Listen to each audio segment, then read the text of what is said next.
एकाकी आमा नहीं पाएब हरि नाम संकीर्तने।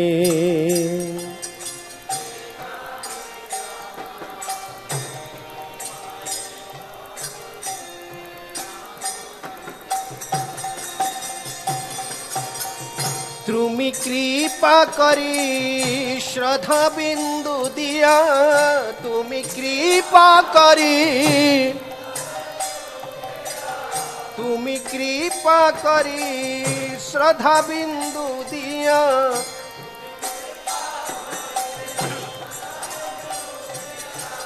देह कृष्ण नाम खने।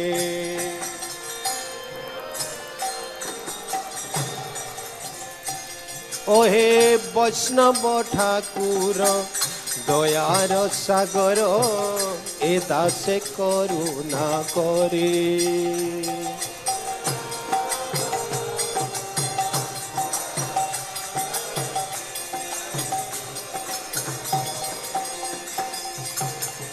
कृष्ण से तुम कृष्ण दीते पार तुम्हारे सकती आछे। कृष्ण से तुम्हार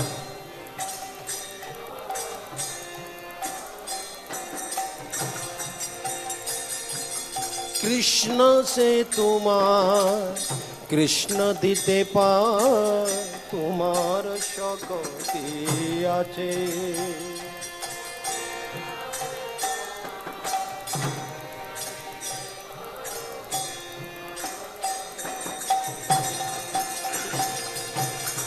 आमी तो कंगाल,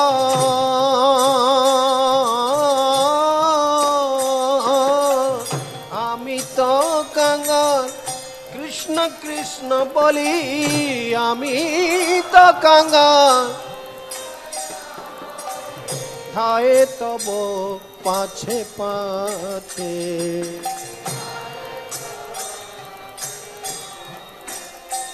ओहे वैष्णव ठाकुर दयार सागर ए दासे करी।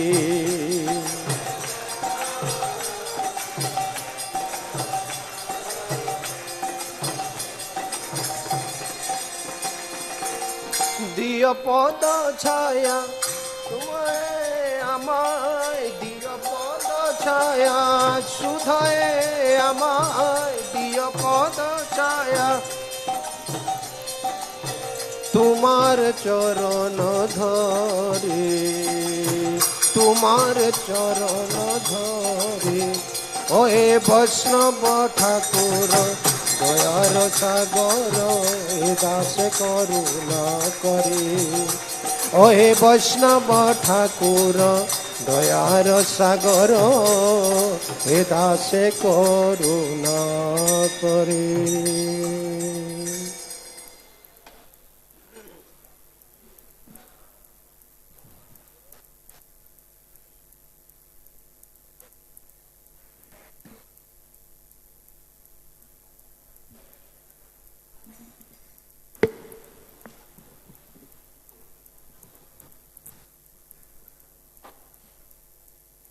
हरे कृष्णा। मेरा परम सौभाग्य है कि बहुत दिनों बाद दिल्ली में फिर आया हूँ और मुझे आशीर्वाद दें कि मैं थोड़ा कुछ बोल पाऊँ। आज जो है श्री रामानुजाचार्य का आविर्भाव है और एक और विशेष बात है कि ये 1000वां 1000 आविर्भाव है। और आप सबके सामने मैं बहुत ही अपने को अनक्वालिफाइड समझता हूँ कि रामानुजाचार्य जी के बारे में कुछ बोलूँ, मगर आपकी सहायता से बोलूँगा। जो कुछ भी बोलूँगा वो हमारे एक प्रभु जी हैं लॉस एंजलिस में, गुरुकुल के टीचर थे, नैमिषारण्य प्रभु नैमिषारण्य दास। उनकी ये उन्होंने बायोग्राफी लिखी है रामानुजाचार्य जी के ऊपर। तो उसमें से मेरे सारे दृष्टांत हैं, सब कुछ हैं। और इसके अंत में मैं ये अनुरोध करूंगा कि और किसी को भी कुछ बोलना हो तो जो है आप बोल सकते हैं। और बीच में भी किसी के पास कोई पॉइंट हो तो जो है उसमें सहयोग दीजिए। तो शुरू करें। ओम नमो भगवते वासुदेवाय। ओम नमो भगवते वासुदेवाय।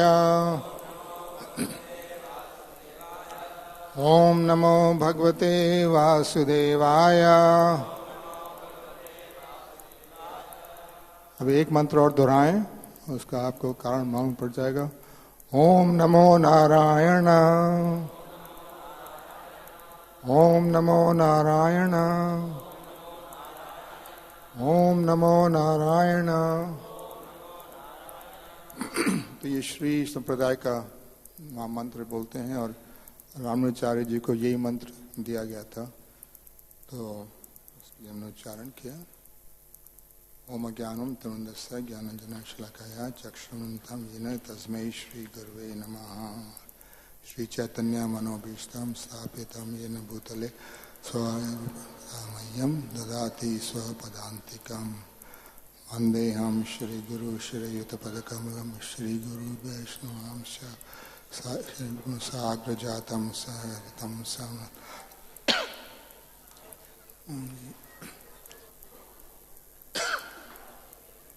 यावदरा कृष्ण पदान स्वपदान्तिकम्। हे कृष्णा करुणा सिंधु दीन बंधु जगतपते गोपेश गोपिका कांत राधा कांत नमस्तते। तप्त कांचन गौरंगी राधे वृंदावनेश्वरी वृषभानुस्तुते देवी प्रणमामि हरिप्रिये। च कल्पतरुभ्यश्च कृपा सिन्धुभ्येव च पतितानां पावनेभ्यो वैष्णवे नमो नमः। श्री कृष्ण चैतन्य प्रभु नित्यानंद श्री अद्वैत गदाधर शिवासदि गौर भक्तवृंद। हरे कृष्णा कृष्णा कृष्णा हरे हरे, हरे राम राम राम हरे हरे। तो हमारे प्रभुपाद जी लिखते हैं 4 प्रमुख प्रामाणिक संप्रदाय हैं। तो उनमें से श्री संप्रदाय, जो भगवान ने श्री लक्ष्मी जी ने जो सुना था भगवान से, उनके आधार पर श्री संप्रदाय है। उसमें रामानुजाचार्य बहुत प्रमुख आचार्य हैं। और उसमें एक छोटा दृष्टांत याद आता है। शुरू में जब हमने बॉयजी में मंदिर खोला तो पहली दिवाली पर जब मनाई तो मुझे ज़्यादा उस समय कुछ था ही नहीं, नया नया भक्त बना था। तो जब दिवाली का लेक्चर दिया तो वहाँ पर इतना याद था कि प्रभुपाद जी ने कहा कि भगवान कृष्ण राम की पूजा करो, देवी देवताओं की पूजा नहीं करनी चाहिए। तो मैंने लेक्चर दिया कि आज के दिन ज़्यादातर लोग लक्ष्मी माता जी की पूजा करते हैं, तो वो नहीं करनी चाहिए। और एक दो शब्द कुछ और बोल दिए। और फिर अगले रविवार से करीब जितने हमारा ज़्यादा कांग्रेगेशन साउथ से है, दक्षिण भारत से, तो सब गायब हो गए। बड़ी चिंता हुई।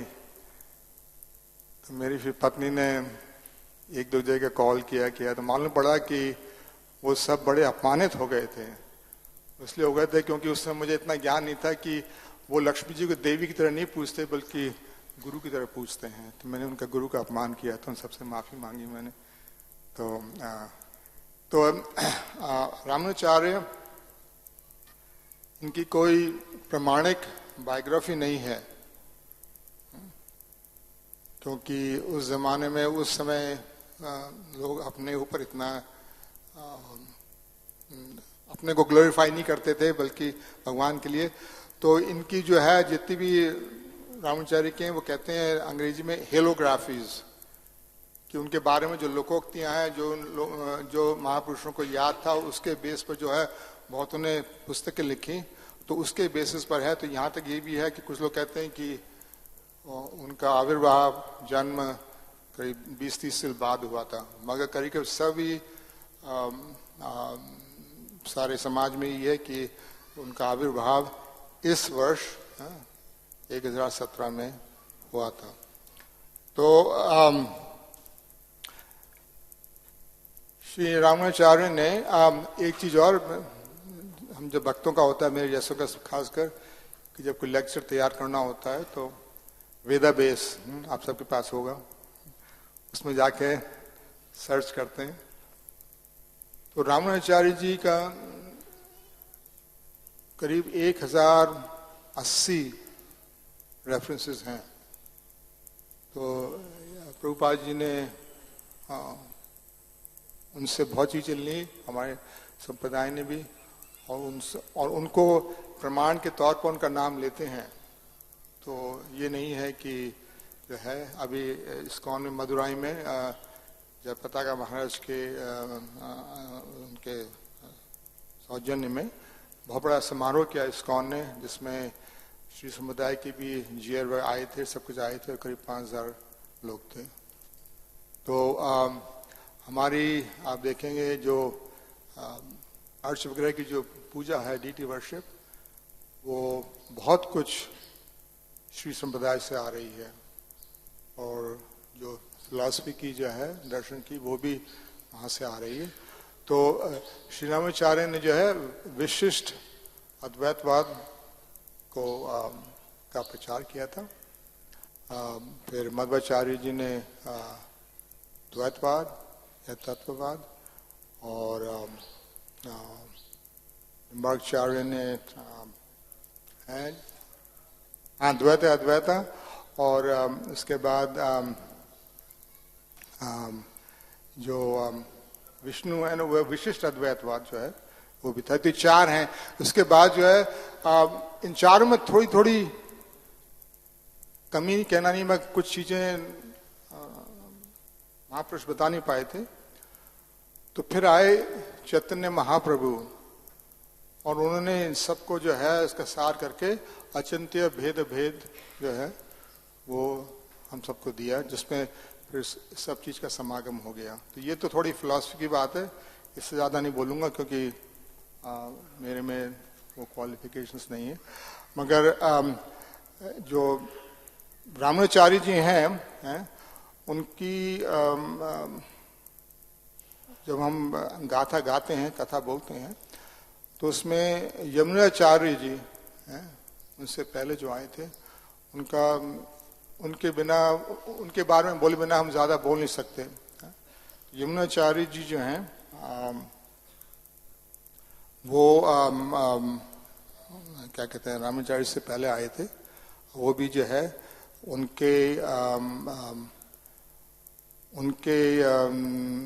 वो थे पिता या बाबा नाथ मुनि। तो नाथ मुनि भगवान के बहुत बड़े भक्त थे, और उनसे फिर जो है तो यमुनाचार्य जो है उनके एक भाई थे, उनका नाम था शैलपूर्ण। तो रामाचार्य जी की जो इतिहास है उसमें आप देखेंगे कि कई सारे पूर्ण हैं। जब मैं ये पूरी पुस्तक पढ़ रहा था तो अगर कहीं पर मैं गोष्ठी पूर्ण है, महापूर्ण है, कांची पूर्ण है, शैलपूर्ण है, तो कहीं पर थोड़ा गड़बड़ा जाऊं तो माफ करना। तो शैलपूर्ण जो है उनके क्या कहते हैं, एक लड़का था ईश्वरपुरी, और ईश्वर मुनि, और उसके बाद जो है ईश्वर के उनके जो है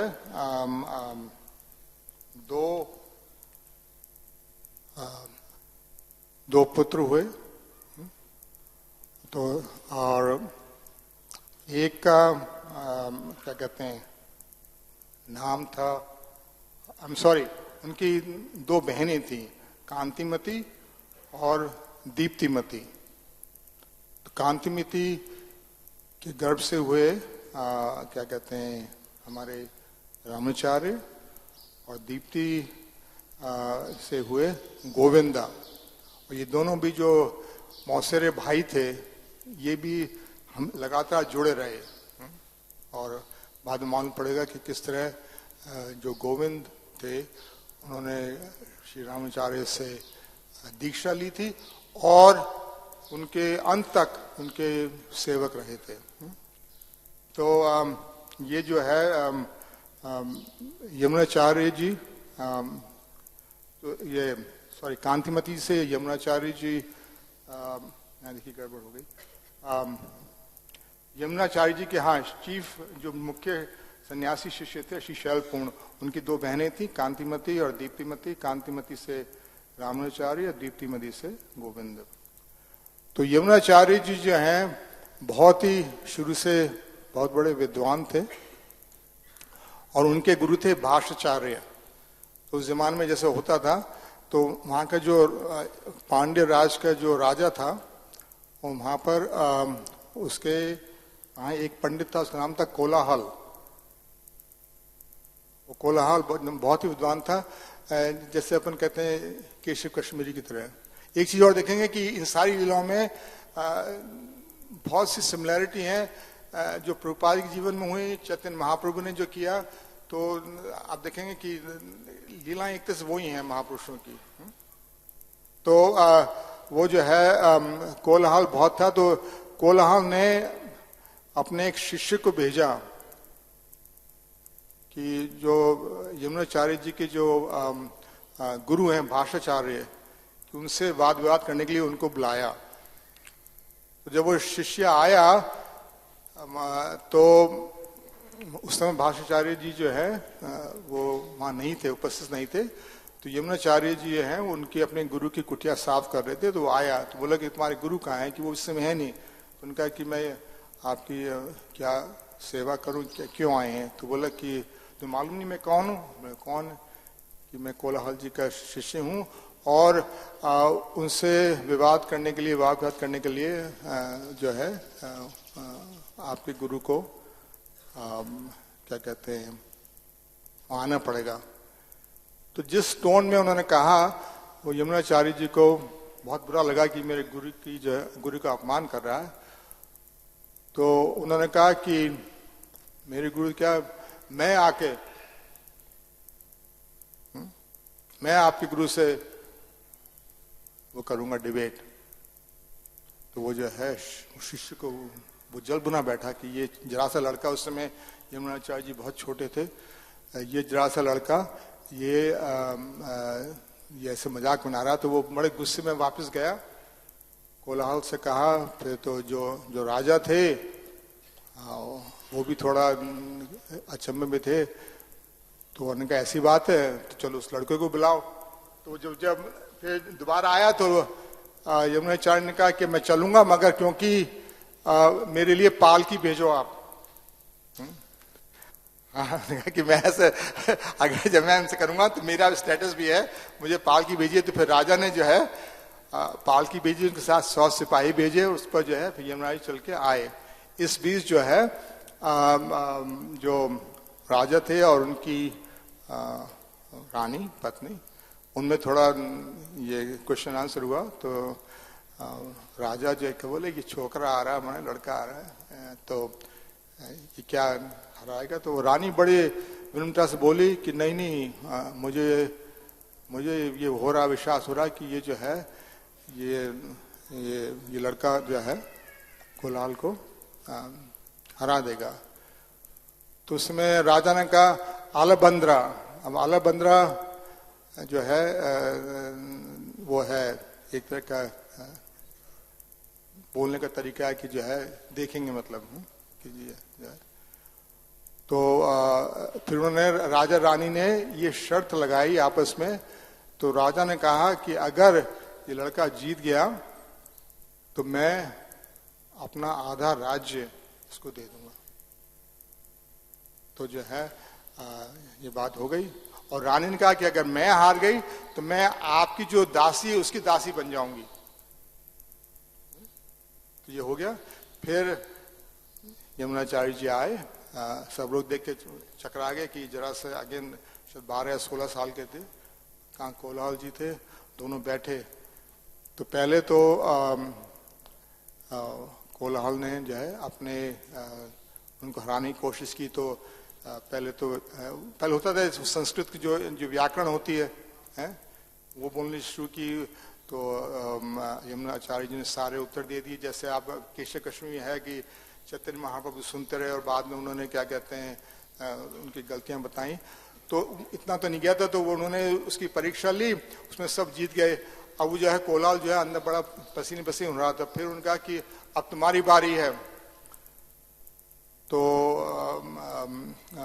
क्या कहते हैं यमुनाचार्य जी ने कहा कि मैं आपसे आपको 3 तथ्य दूंगा, 3 स्टेटमेंट्स दूंगा, और उसको अगर उसको आपको गलत साबित करना है, और आपने अगर उसको गलत साबित कर दिया तो मैं अपनी हार मान लूंगा। सबको मालूम है ना, ये जो कथा होती है ऐसी हम हर साल दोहराते हैं, आप देखेंगे जो है, क्योंकि जिससे कि हमें याद रहे, मतलब इसमें कोई नई चीज नहीं है। तो उन्होंने जो है, तो उन्होंने पहला प्रश्न वो क्या किया था, किसको याद है? उन्होंने कहा था कि ये करो कि ये बताओ कि इसको गलत साबित करो कि तुम्हारी माँ बांझ नहीं है। बांझ माने बैरन, की उसके कोई बच्चा नहीं हुआ है। अब वो कोलाहल देख रहे हैं अंदर कि मेरी माँ बांझ कर सोचती, मैं तो जिंदा हूं, मैं उनका बेटा हूं। तो वो थोड़ा हंसने लगे। क्या करें, आदमी जब आने लगता है तो थोड़ा कभी हंसता, या तो गुस्सा करता है या हंसता है, मतलब है ना। तो वो चले कि ये लड़का ऐसे में मजाक कर रहा है। तो उनका कि क्या कहते हैं दूसरा क्या है? तो उन्होंने कहा कि राजा बहुत शुद्ध और पवित्र है, प्योर। और वो सामने राजा बैठा था। अब इसका खंडन कैसे करें? और तीसरा उसने कहा, तो वो उसका भी कोई जवाब नहीं मिला उनको। हम पूछा कि तीसरा क्या है? तो वो बोला कि तीसरा ये कि ये जो रानी है ये बहुत सती सावित्री है, इसका खंडन कैसे किया जाए? राजा ने कर दिया है। तो अब जो है अब कोलाहल कुछ पसीन पसीन हो गया, उनसे कुछ नहीं कहा, सारे सभा में हल्ला गुल्ला हो गया। तो कोलाहल ने कहा कि अच्छा तुम ही बताओ। तो फिर उन्होंने कहा यमुनाचार्य ने कि पहला, और इनसे मालूम पड़ता है कि उनके उसी छोटी उम्र में उनको शास्त्रों का कितना ज्ञान था। उन्होंने कहा कि मनु संहिता कहती है कि अगर किसी माता क्या गए, श्री राधा पार्षद भगवान की जय, इसी तरह कि अगर किसी माँ के सिर्फ एक बच्चा होता है तो मनु संहिता कहती है वो उसको फिर भी 5 माना जाएगा। क्या फिर दूसरा, तो फिर वो दूसरा जो है वो देखिए प्रभुपाद जी भी लिखते हैं उस चीज को कि राजा पवित्र और शुद्ध नहीं हो सकता, क्योंकि राजा जो है अपनी प्रजा का 1/6 कर्म लेता है। तो ये देखिए कि प्रजा में उस समय तो माने जनता अच्छी होती थी, फिर भी जो है क्या कहते हैं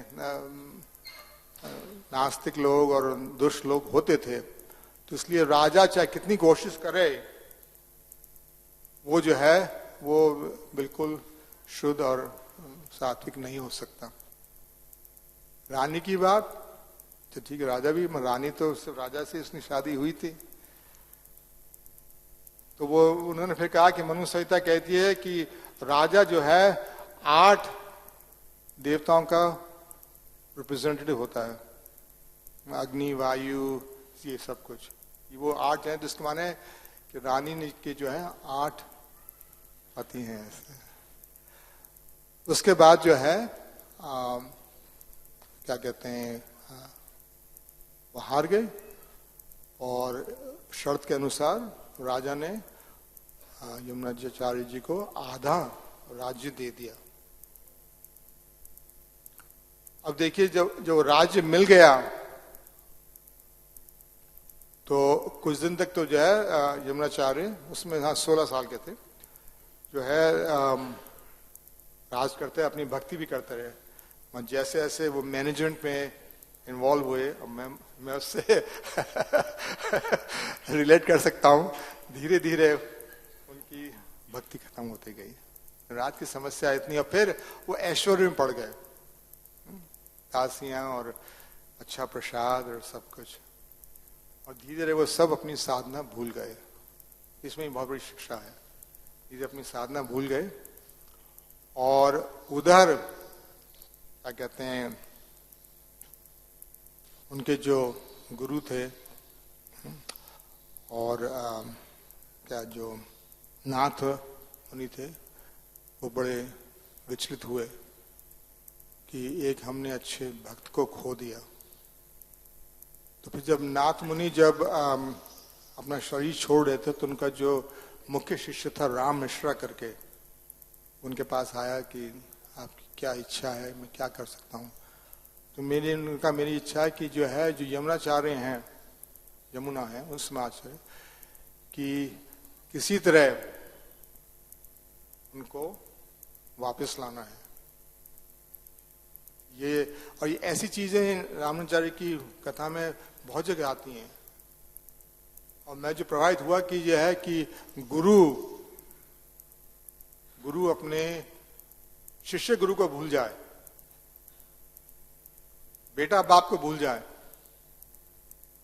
मगर माँ बाप कभी अपनी संतान को नहीं भूलते। और गुरु जो है हमारे जो है शाश्वत पिता हैं, इटर्नल फादर हैं। तो वो जो है उन्होंने जो है तो राम मिश्रा जो है वहां गए, राम मिश्रा गए, और वहां राजा है इतना व्यस्त, तो उनसे मिलना नहीं हो पाया। तो उन्होंने जो है फिर कहा कि क्या करूं मैं। तो उन्होंने जो है कई तरीके होते हैं, तो जो राजा का जो वो था रसोइया, उससे थोड़ी दोस्ती बनाई और उससे कहा कि देखो मेरे पास एक बहुत अच्छा क्या कहते हैं वो है क्या कहते हैं सब्जी, हाँ तंदुलाई, वो उसी पे आ रहा हूँ कि वो है कि उसको जो है आप राजा को खिलाइए, उनको बहुत पसंद आएगी। तो उन्होंने कहा कहाँ मिलती, बोला कि मैं लेके आऊंगा। तो वो हर दिन जाके वो तंदुलाई लेके आते थे और राजा को वो उस रसोई को देते, वो बनाता था, राजा बड़े शौक से खाता था, यहाँ तक कि राजा की वो आदत पड़ गई। तो रामेश्वर ने किया, जब देख लिया कि ये इसके ऊपर वो हो गए एडिक्टेड हो गया, तो फिर एक दिन रामेश्वर राज दरबार में नहीं आए और वो तंदुलाई नहीं दी। तो राजा ने जो है फौरन कहा कहाँ है वो, बोला कि क्यों नहीं बनाई। बोला जी रसोई, बोला कि मैं नहीं बनाता, एक साधु दे जाते हैं और वो आज आई नहीं। तब जो है यमुनाचार्य थोड़े चौंके, बोले कि अच्छा मैं साधु से मिलना चाहता हूं।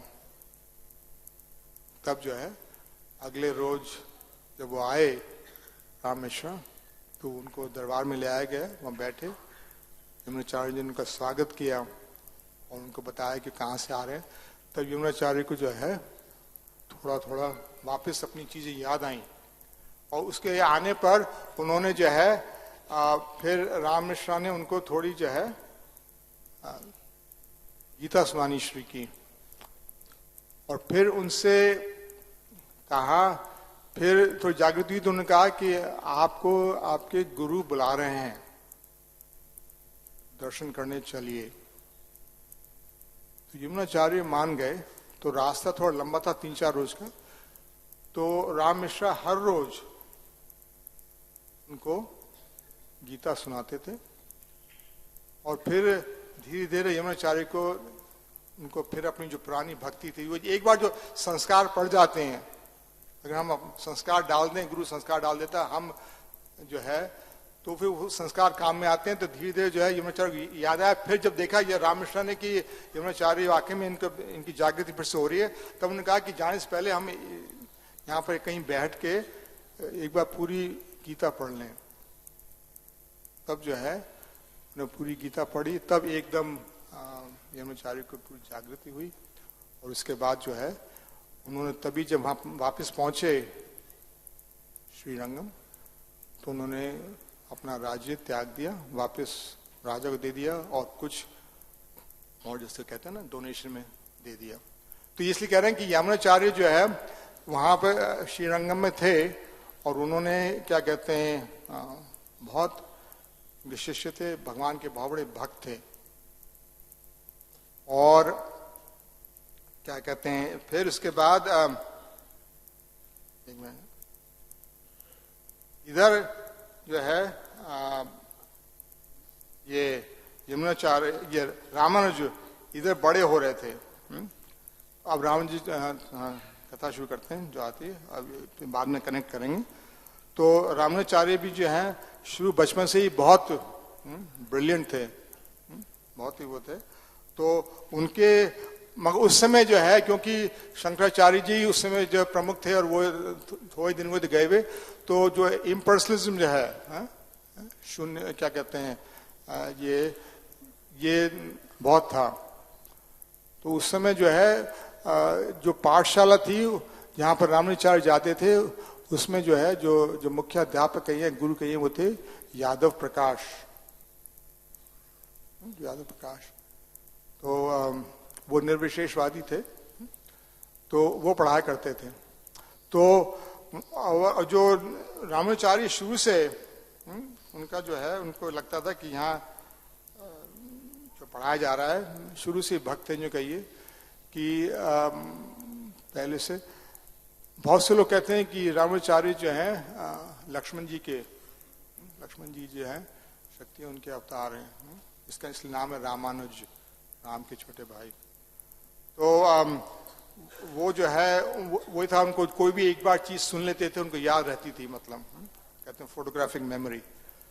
तो एक दिन वो अपने गुरु की सेवा कर रहे थे, गुरु उनसे मालिश करवाते थे, इस समय प्रभुपाद जी मालिश करवाते थे। जो भक्त प्रभुपाद जी की मालिश करते थे उनको बहुत प्रभुपाद की ज्ञान मिला। यहाँ थोड़ी चीज उल्टी है। तो जब वो क्या कहते हैं मालिश कर रहे थे, तो इतने में एक और विद्यार्थी आया, तो वो सुबह उसने ये यादव प्रकाश जी ने एक क्या कहते हैं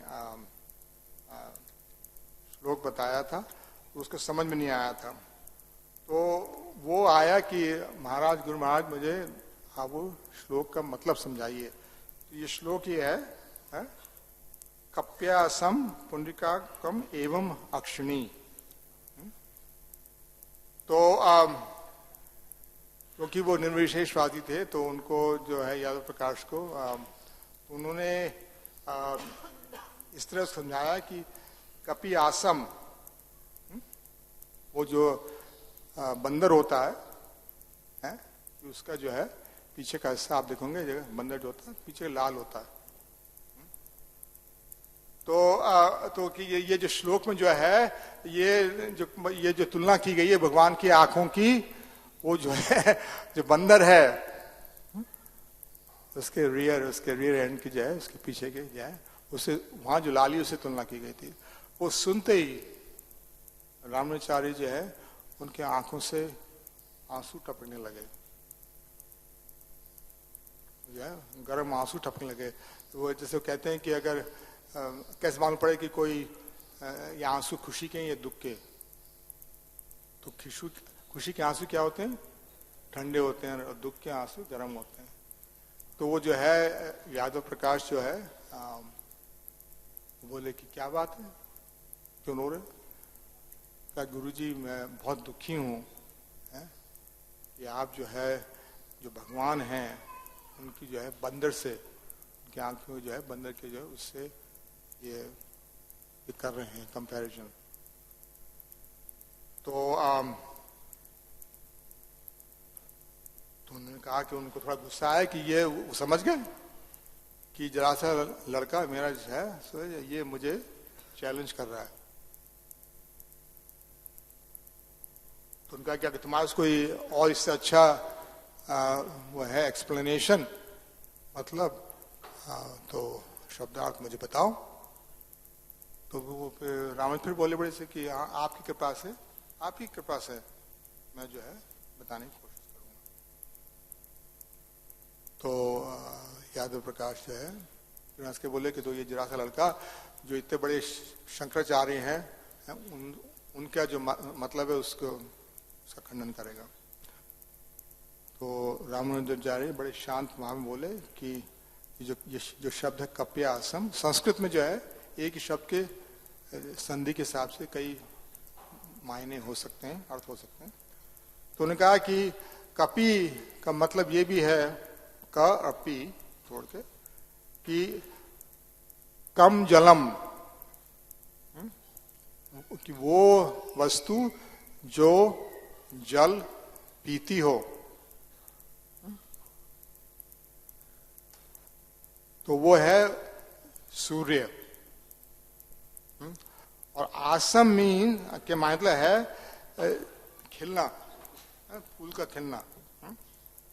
तो जो पूरा जो शब्द है उन्होंने कहा कि इसका मतलब है कि वो फूल जो सूर्य में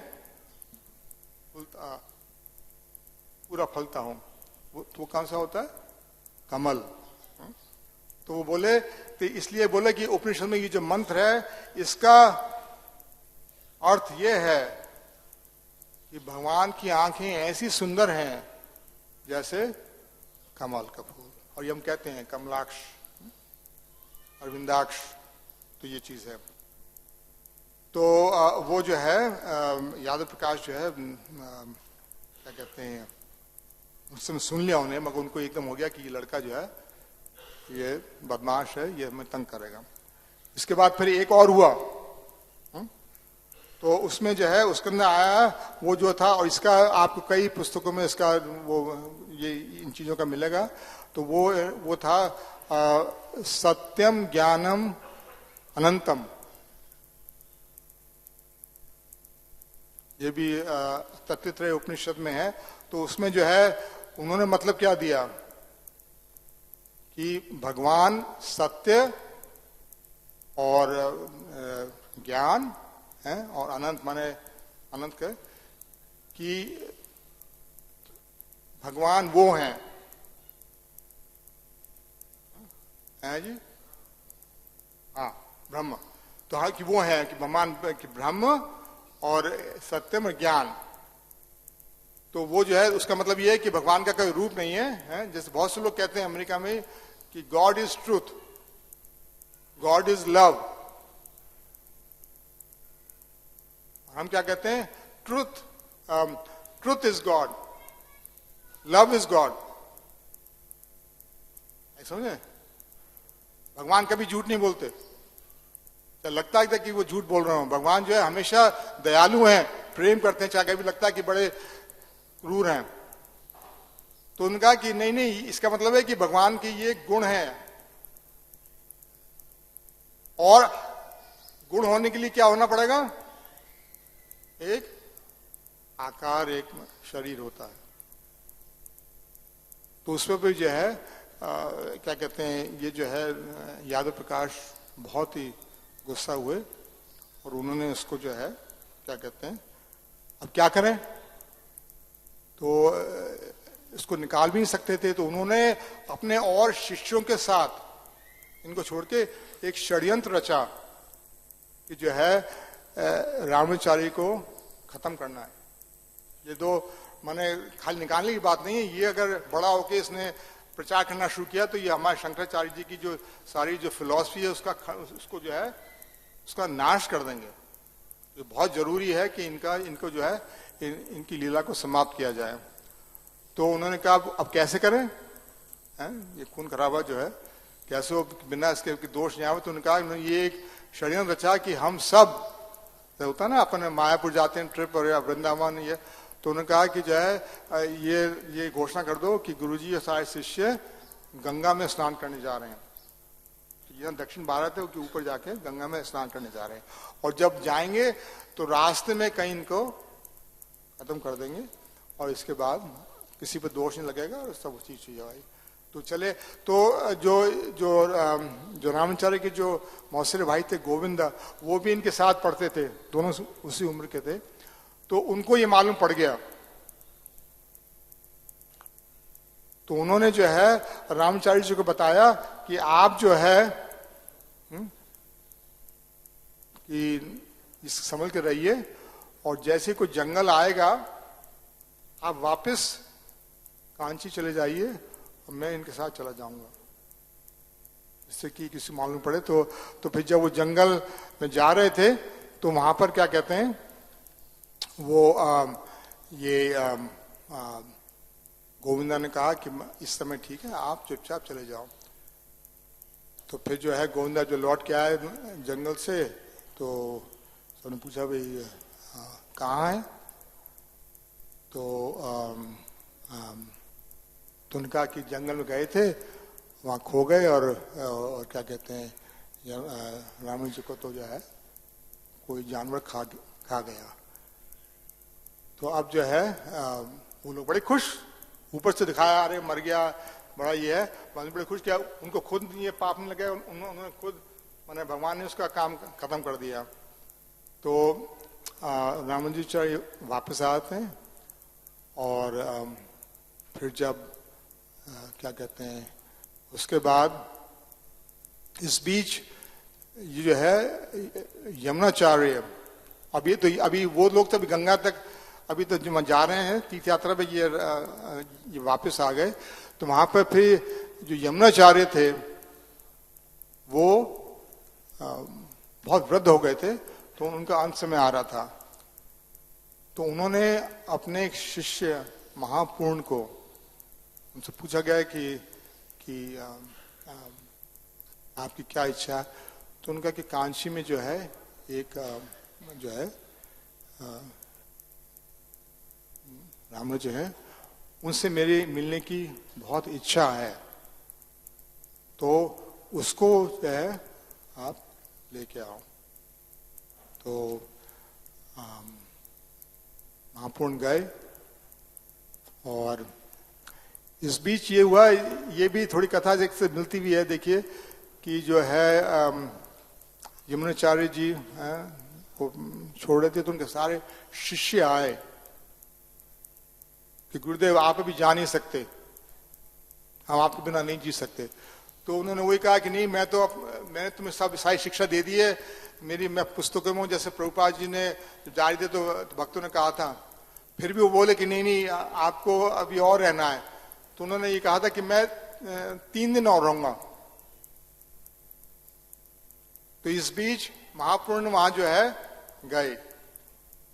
अच्छा, और फिर जब उनको लेके आ रहे थे रामाचार्य को, तो जो है वो श्रीरंगम में क्या कहते हैं अंदर घुसे ही थे कि उनको मालूम पड़ा कि जो है यमुनाचार्य जी ने प्राण छोड़ दिए हैं। बड़े दुख हुए।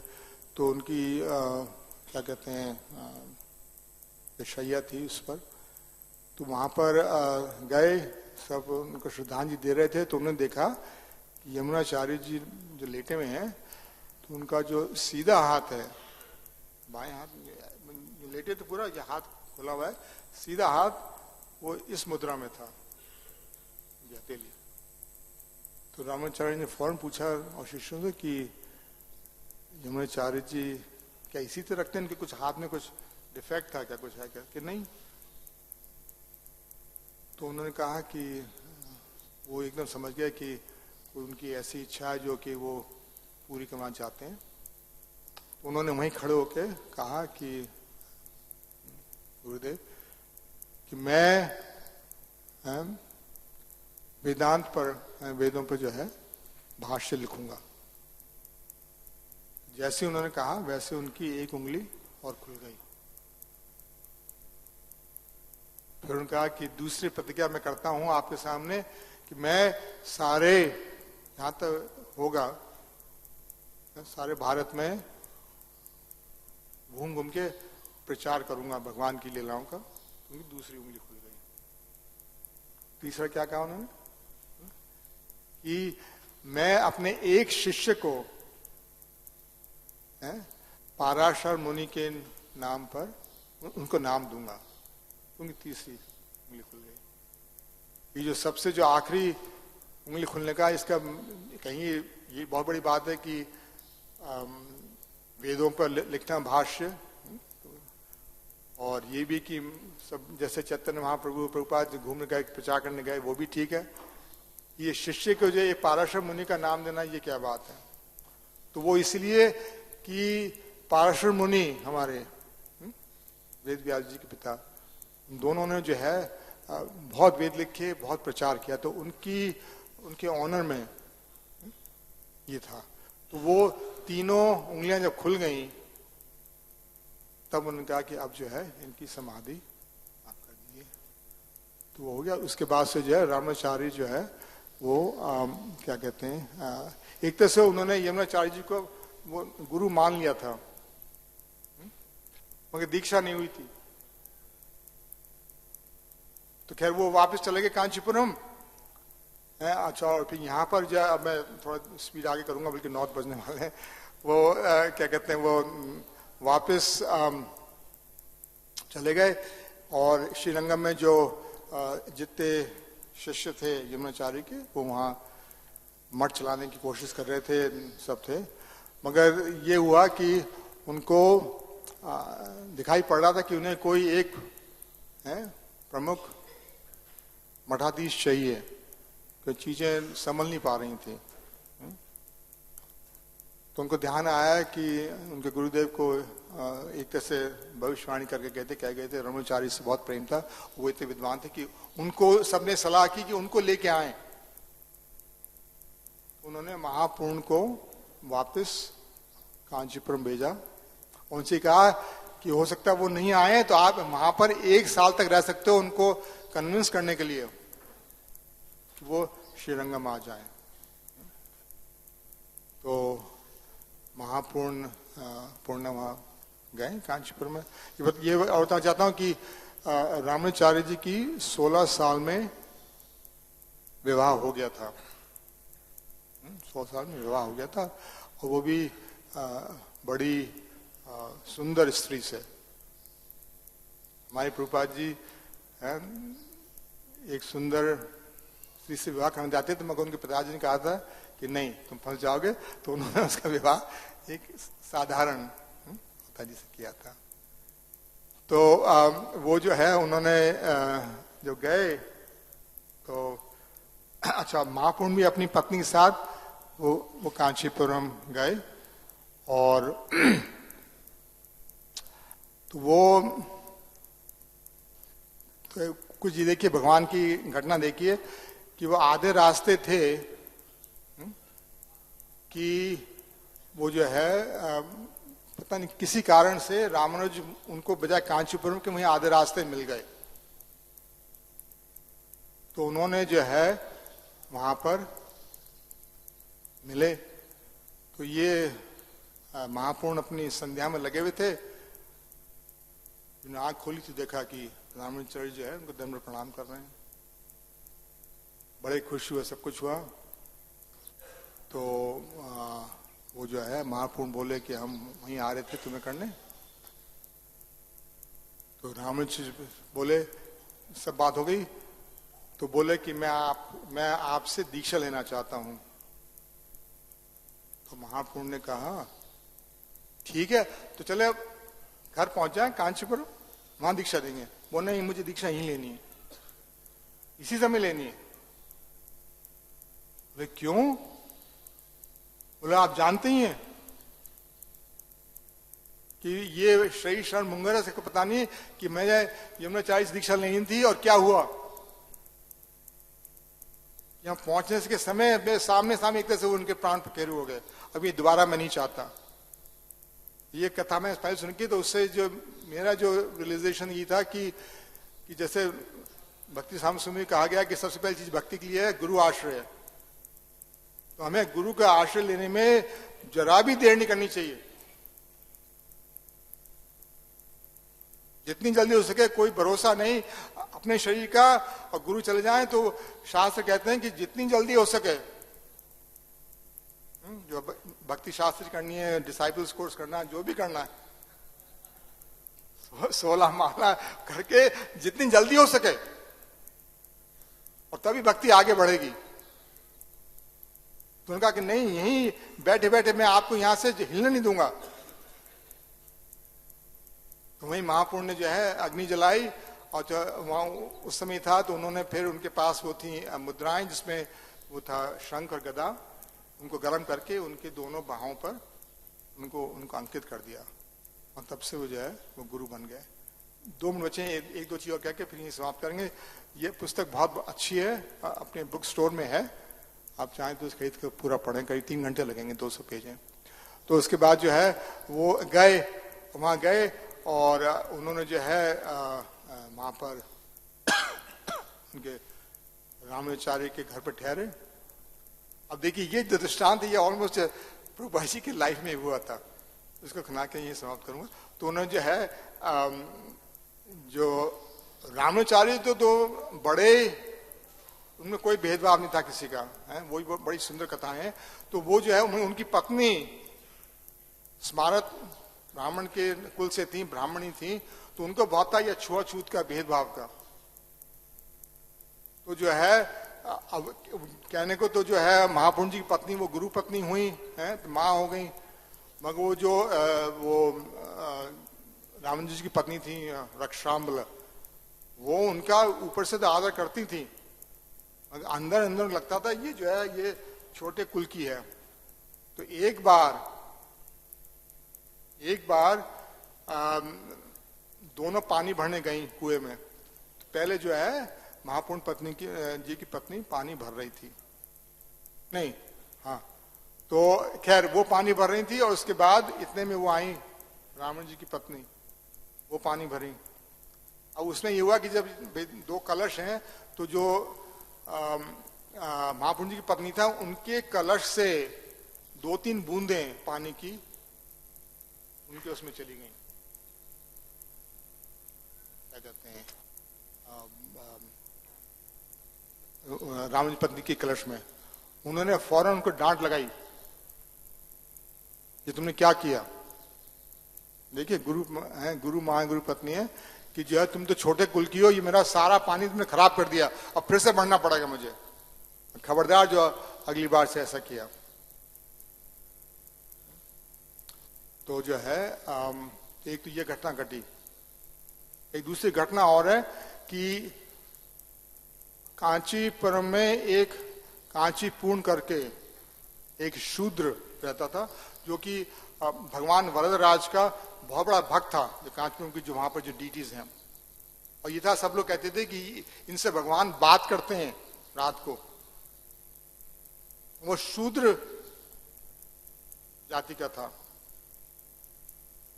राम जी के लिए ये कहा गया है, और इससे मालूम पड़ता है कि देखिए हमारा संप्रदाय मैंने एक तरह से मिला हुआ है कि जब वो नहाने जाते थे कावेरी में, जब वृद्धावस्था हो गई थी, तो जब जाते थे तो एक ब्राह्मण का हाथ पकड़ के नदी तक जाते थे, और जब लौटते थे तो एक शूद्र का हाथ पकड़ के जाते थे।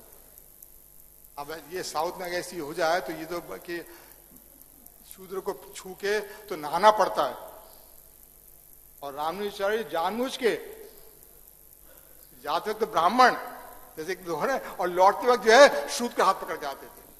तो देखिए वहां से ये चली आ रही कि और ये जो कांचीपुरम एक तरह से बाद में एक और आते हैं कुबेर करके, ये वो मुसलमान थे, वो बिल्कुल जैसे हमारी कथा में जो हरिदास ठाकुर हैं और भी जो मुस्लिम भक्त हैं जिनको चैतन्य महाप्रभु और प्रभुपाद जी ने किया, उसकी तरह है। खैर, तो ये एक बार जो है अच्छा, अब ये सब हो गया, महापुरुष चले गए और राम जाने वाले थे। इस बीच जो रामाचार्य जो है उनको लग रहा था कि मुझे पूरी भक्ति नहीं आ रही, अंदर से इनको फीलिंग हुई थी कि मैं जो है पूरी भक्ति नहीं आ रही, मुझे क्या करना चाहिए। तो उन्होंने ये सोचा कि मुझे जो है किसी शुद्ध भक्त का उचिष्ट प्रसाद, मतलब अपन कहते हैं महाप्रसाद, वो मुझे खाना है तब मुझे भक्ति आएगी। देखिए महाप्रसाद की कितनी महिमा बता रहे हैं। तो उन्होंने जो है कांचीपूर्ण, ये जो सूत की बात कर रहे हैं ये, इससे कहा कि आप मेरे घर पर आके प्रसाद ग्रहण कीजिए। अब कांचीपुर बहुत ही विनम्र थे, बोला नहीं, बोला कि नहीं आपको आना पड़ेगा। कांचीपुर समझ गए, और कांचीपुर जानते थे कि रामानुजन से बड़े मतलब वो भगवान के भक्त चले आ रहे हैं, तो कांचीपुर ने जो है मानना तो पड़ा, उन्हें मानना पड़ा। तो उन्होंने जो है कांचीपुर समझ गए ये, तो ये समझ गए, तो उन्होंने कहा कि मुझे उसको अपना, जैसे एक तरह से जैसे गौ कृष्ण बाबा जी भक्ति साहब महाराज में हुआ था, तो उन्होंने कहा कि ये मैं तो वो, अच्छा तो जब अपनी पत्नी से कहा कि तुम जो है प्रसाद तैयार करो, मैं उनको लेके आता हूँ, वो लेने गए। इस बीच कांचीपुर जो है, क्योंकि वो भगवान के भक्त, उनके मालूम पड़ गया ये लीला ऐसी ऐसी हो रही है, तो वो एक दूसरे रास्ते से वहां पहुंच गए रामानुज के घर। हाँ, राज खटखटाया, उनकी पत्नी ने उनका स्वागत किया, बैठिए। तो बोले कि वो पतिदेव आपको लेने गए, आते होंगे। बोले नहीं माताजी, मैं बहुत जल्दी में हूं, आपने जो बनाया मुझे दे दीजिए। अच्छा, उन्होंने खा लिया। और फिर उसके बाद जो है कांचीपुर जो है, जैसे बहुत से अपने महाराज करते हैं बड़े, वो नहीं चाहते थे कोई उनका झूठा खाए, तो उन्हें पत्थर लेके सब उसको कर करा के वो फेंक दिया था, भी नहीं। ठीक है, और उसके अब क्या हुआ, इतने में जो है तो अब वो चले गए बस।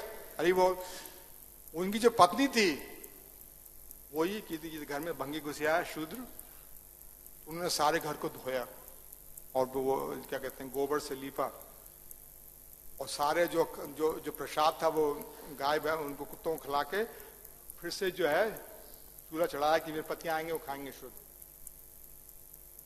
उसने एक तरह से अच्छी भावना से किया था, मगर फिर भी जो है आप देख सकते हो, तो वो जो है तो उसने जो है फिर वो लौट के आए रामानुज। तो बोला कि वो मिले नहीं, बोले वो आके खा के चले गए कि अच्छा कि कहाँ की थाली कहाँ हुआ, तो वो तो सब फेंके और मैं सब घर साफ कर दिया क्योंकि ये तो घर अशुद्ध हो गया था। उसको सुनते ही उन्होंने रामाचार्य सोच लिया कि मुझे अब संन्यास लेना, घर से निकलना है।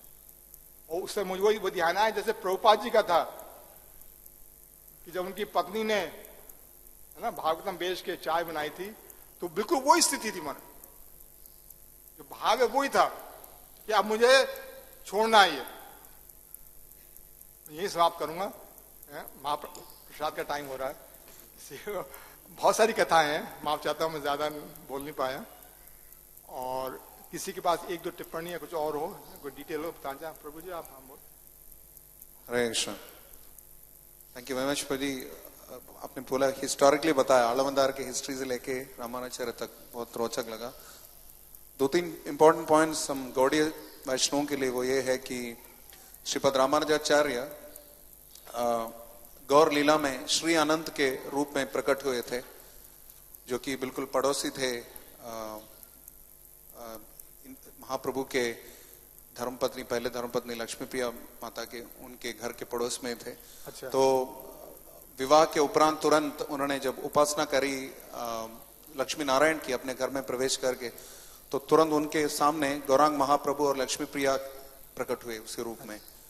तो फिर उसके अलावा ये भी बताया गया कि नवदीप धाम महात्म्य में भक्तिविनोद ठाकुर बताते हैं कि रामानुजाचार्य ने गौरांग महाप्रभु का दर्शन किया था जगन्नाथ जी के आदेश अनुसार, और फिर उन्हें आदेश दिया गया कि विशिष्टाद्वैत का प्रचार करें और समय आने पर श्री अनंत के रूप में आप मेरी लीला में भी प्रकट होंगे, लेकिन पूरी तरह ये राज किसी को मत बताना, इस प्रकार महाप्रभु ने उनको बताया था। और फिर दूसरा एक पॉइंट है कि महाप्रभु ने इसलिए श्री वैष्णव संप्रदाय से दो सिद्धांत लिए, अनन्य भक्ति और भक्त जन सेवा। तो कर्म और ज्ञान से रहित पूर्णतः शुद्ध भक्ति का, और दूसरा भक्तों की सेवा का, ये दो बातें ली थी श्री वैष्णव संप्रदाय से। और तीसरा पॉइंट ये है कि श्रीपद रामानुजाचार्य का जो दीक्षा, प्रथम उनके शिक्षा गुरु थे और वर्तमान परिषद गुरु एक तरीके से बता सकते हैं, वो कांचीपुर थे, जो कि वैश्य परिवार से थे। 1000 साल पहले की बात है, सोच सकते हैं कितना रेवोल्यूशनरी होगा। और फिर उसके बाद उन्होंने जो दीक्षा ग्रहण की न्यासम, वो महापूर्ण से लिया जो कि शूद्र परिवार से थे। हाँ। तो it just shows how big a social reformer he is. ये भाई ये ठीक है, आप मैं भूल गया था ना, महापूर्ण भी शूद्र के थे। और इसमें और यहाँ पे बताया गया कि उन्होंने प्रणाम किया, ठीक से रास्ते में मिले थे तो मधुरांतकम नामक जगह, वहां पे बताया शिशेष हम शादे माम त्वाम प्रबनम, इस प्रकार बता के उन्होंने उनसे मंत्र लिया। और इसके पहले कांचीपुर ने उनको आदेश दिया था कि आप जल कैंकर्यम करें। जल कैंकर्यम, जल कैंकर्यम मतलब जल लेकर भगवान को समर्पित करते थे। और आचार्य बताते हैं कि इसी वजह से उनके ऊपर कृपा प्राप्त हुई कि स्वयं लक्ष्मी देवी को उन्होंने जल पिलाया बाद में। तो ये बहुत सारी कथाएं बिल्कुल ठीक कह रहे हैं कि जब हम होता ना कि प्रभु जी को, महाराज को सेवा दीजिए, तो कांचीपुर जो प्रभु जी कह रहे हैं, उन्होंने जो है कहा नहीं, फिर वो बोले कि अच्छा, देखिए रावण चाहते थे कि सेवा से भगवान मिलते हैं, भक्ति से बाहर।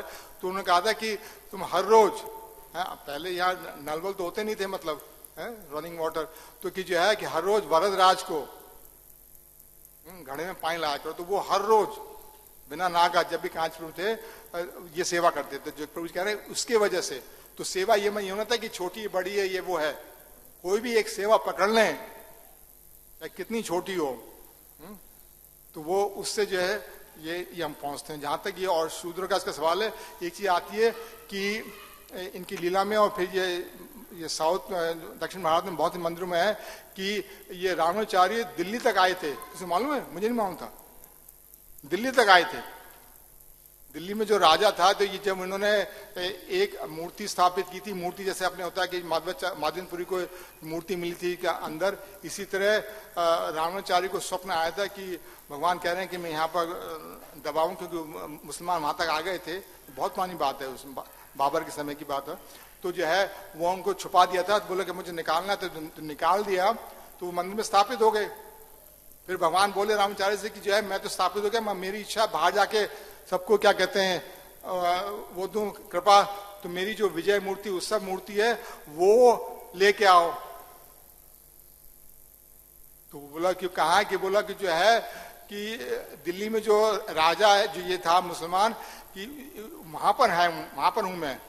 तो वो सीधा दिल्ली पहुंचे। दिल्ली पहुंचे तो उस समय जो मुसलमान राजा था वो माने ठीक था इन सेंस कि देखा कि इतने सन्यासी आ रहे हैं, वो जानते थे कि सूफी सन्यासी इनमें इनका आदर करना चाहिए, तो उनको बुलाया अंदर।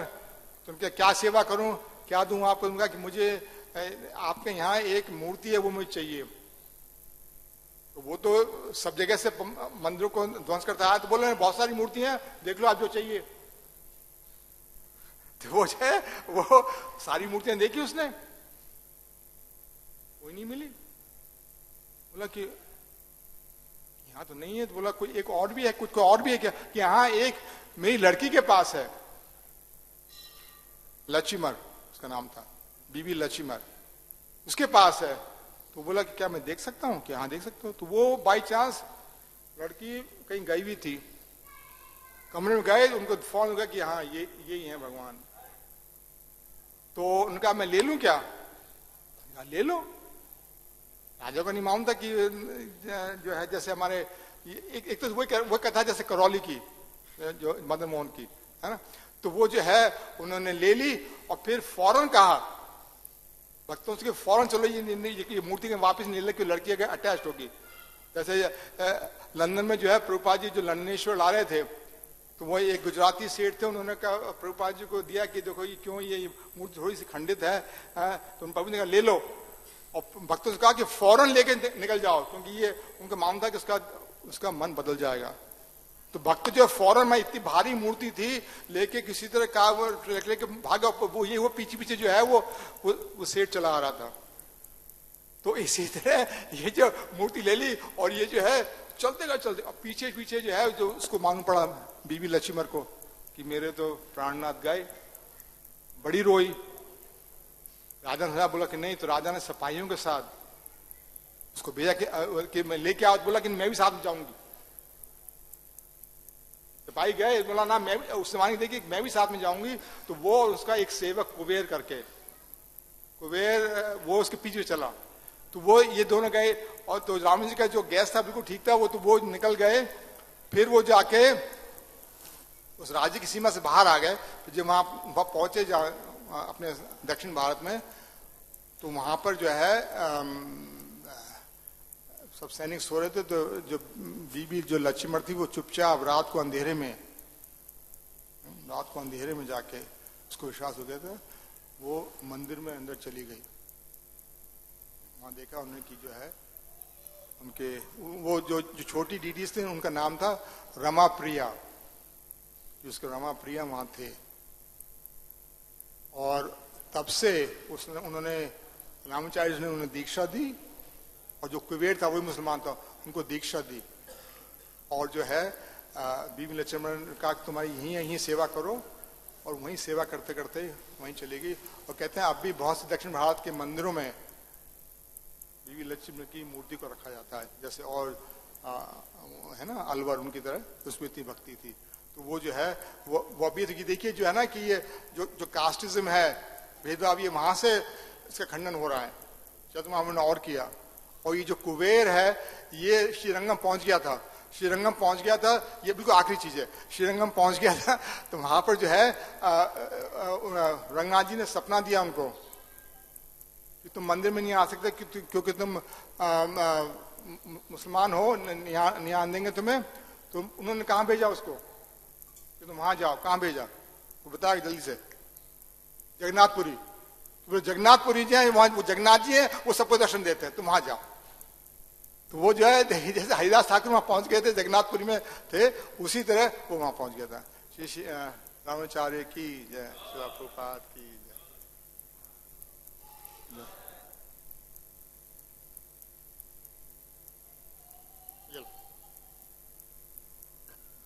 उससे शेयर कर लेंगे।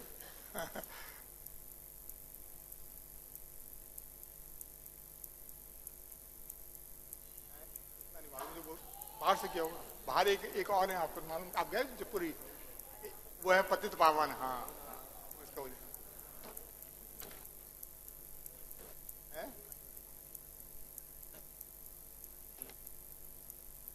वो बोला कि माँ तुम्हारी भांज है। उनका मनुष्य शास्त्र कहते हैं कि ये कि कम से 2 बच्चे होने चाहिए, एक बच्चा।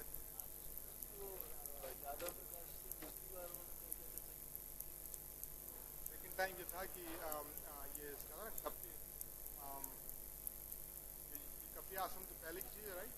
दूसरा था ये सत्यम ज्ञानम अनंतम, सत्यम के जो है सत्य भगवान है, और ज्ञानी भगवान है, और ये ब्रह्म आनंद नहीं, अनंत